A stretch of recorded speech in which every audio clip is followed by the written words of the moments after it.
Почнавме денеска да читаме од посланието на светиот апостол Павле до Колосијаните и перикопата која денес ја читавме почнува благодарејќи му на Бога и Отецот. Најважно од се во животот, браќи и сестри, да научиме да благодариме на Бога. Ама за се и за се што ни бива.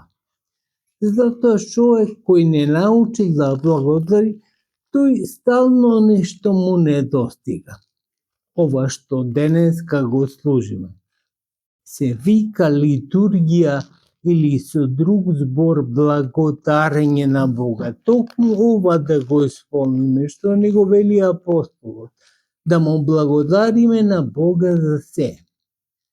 Свети Јован Златоусти, меѓу последните зборови кои ги има кажано пред да се упокои, слава му на Бога за се. Значи му благодари на Бога и тогаш кога беше во прогонство, одеше уште, зашто тој, како што знаете, на патот до конечната цел се упокои. Не стигна до конечната цел, каде требаше во прогонство да биде. Туку на патот.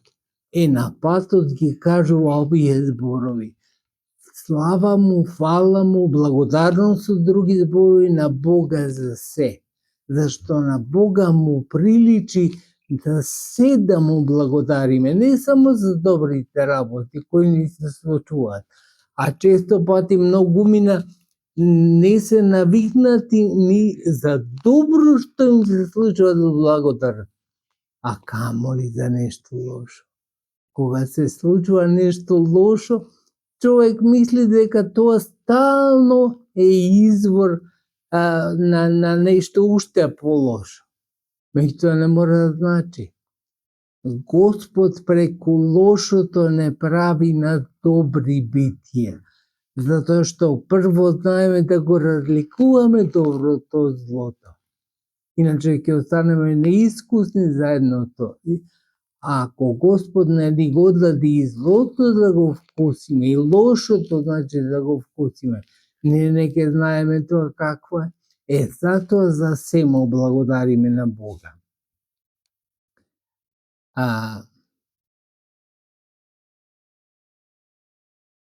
Кои не прави способни да учествуваме во наследството на светиите во светлината. Ова, браќи и сестри, е кажано многу алегорично, затоа што светлината која ние ја гледаме денеска е светлина од сонцето. Ама каква ќе биде кој ќе зајде еднаш сонцето? Ќе престане да ни дава светлина. Ама тоа не го знаеме. И затоа алегорично споредуваме сите најдобри работи со светлината што сега ја гледаме.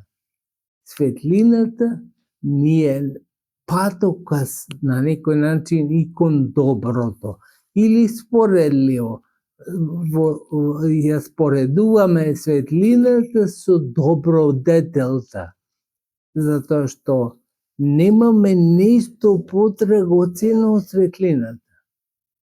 Не може човек ни да замисли каков е бил животот во темнина, ама не е темнина само духовна, туку темнина и физичка, да не гледа со очите. Вистина би бил многу претежок животот да не гледаш. Ако па и уште духовно не гледа човек, тогаш не е тежок, туку претежок е животот. Затоа на некој начин алегориски овде апостол ја споменува светлината. Не избави од власта на темнината. Повторно алегориски. Зашто? Во Царството Божие што ќе биде светлина, што ќе биде темнина, не знаеме. Ова сонце кое денес го гледаме ќе свети, нема да свети. Колку предвидуваат таму уште неколку милиарди години ќе трае и ќе се потроши ова сонце. Ама Господ е самата светлина. Значи, тој кој ја произвел светлината, рекол нека биде светлина. Тој има начин како нас во вечноста да ни ја дава светлината. Затоа не воведе во царството на својот возлюбен син, во кого имаме откуп и простување на гребовите. Царството на неговиот возлюбен син е царството на Господа Исуса Христа. Сега, понатаму ќе каже дека се е преку него створено. Нема нешто што не е створено преку него. Ние, како битија, на некој начин ќе го употребам тој збор, програмирани сме во ова време да се родиме баш ние. И Господ не знае дека ние ќе се родиме. Не морало ние. Само по мала разлика некоја, не морало ние да се родиме, некој друг ќе се роди. Ама ние се родиме и Господ не предпознава уште пред да бидеме створени. Тоа е големина која не можеме ни да замислиме, а камоли да ја оствариме. Тој што е образ на невидливиот Бог, првороден пред секое создание. Значи, Господ е Господ Исус Христос, сега зборува, е првообраз на се што е створено. Тој е прв роден од Бога и Отца, и затоа ние луѓето велиме, но го повторуваме она што ни го вели Светото Писмо, а ние сме по образ и подобие на Бога. Само Христос е по образ на Отецот, а ние сме по образ на Христа. И така треба да го доживуваме животот. Ние сме икони Божји. Значи, потполно послика, како што ќе направи едно табло и на средина директорот на училиштето, така исто и ние личиме на Бога. Ќе направиме една фотографија заедничка, а на средина Христос. И сите ќе видиме дека ние личиме на Христа. Затоа што тој е само првороден од нас, иначе е потполно ист и човек е.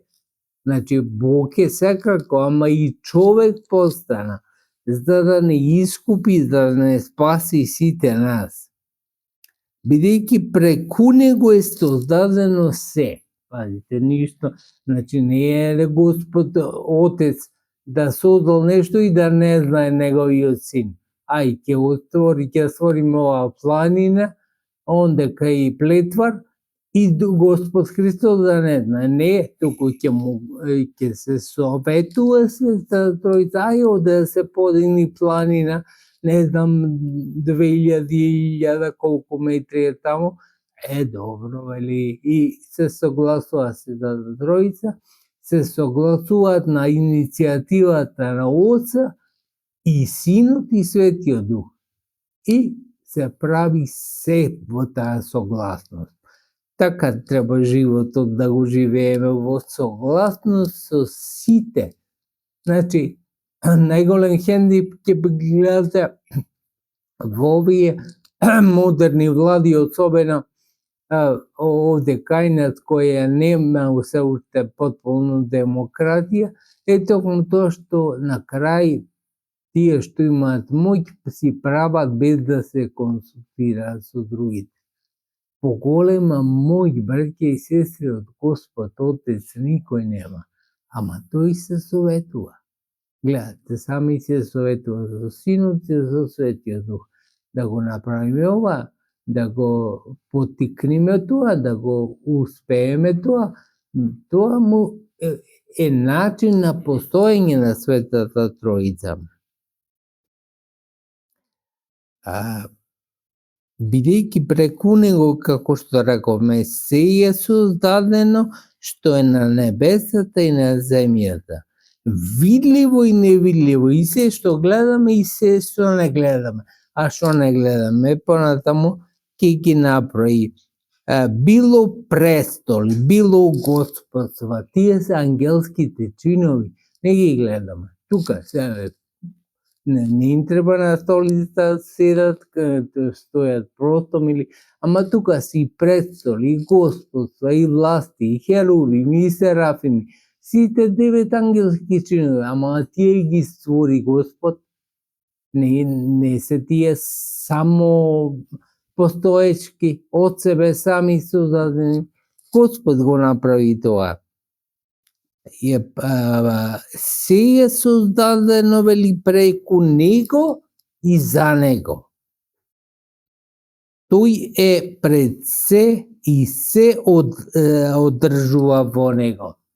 Значи, сите битија, се што постои, се е во Господа Исуса Христа. И ништо не може ни да постои ако не е во Господа. Тој е почеток, првороден од мртвите, самиот да првенствува во се. Тој е, значи, почеток на се. Тој е начало, се добро бидува преку него. И тој е прв и кој го воскресна од мртвите, да ни покаже и нас дека ќе воскресне од мртвите. Ете, браќа и сестри, тоа е процесот кој ние го живееме каждодневно, само многу пати не сме свесни за тоа, како тоа живееме каждодневно. Живееме во тој процес кој ни е отворен од самиот Господ, а ќе се затвори повторно со самиот Господ и со неговото доаѓање. Затоа да знаеме тоа пред време и да го управуваме животот како створени битија од Бога, ама и кои цел имаат да стигнат до заедница со Бога. Милоста Божја нека биде со вас, таа да ве чува, да ве храни во сите дни на вашиот живот.